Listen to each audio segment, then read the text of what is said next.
तुम्हारी खुशबू किसी सिगरेट की डिबिया में मुकीद चांदनी के वर्क, सुनहरी कागजों का अर्क और अगरबत्ती की चाशनी में डूबी हुई आधी रात की खुशबू।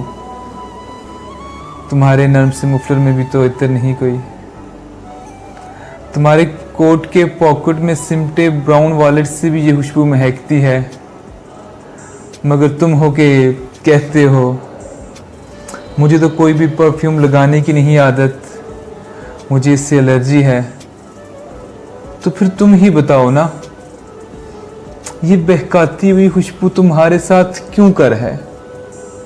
मुझे अक्सर ये लगता है कि मैं सूखे हुए फूलों का गुलदस्ता सजाऊं तो तभी शायद ये गहरा इत्र बन जाए। नहीं, ऐसा भी मुमकिन है। मेरे हाथों का वो गजरा जो मेरी सालगिरह के दिन तुम ही ने तो दिलाया था, उसे अगर सूंघ लूंगी तो ये खुशबू दिल में उतरेगी, मगर ये सब लाहासिल है।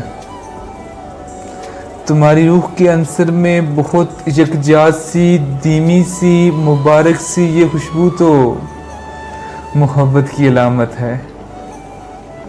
खुदा ने अपनी उल्फत के अनासिर को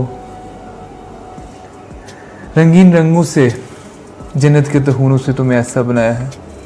हाँ, तुम्हें ऐसा बनाया है।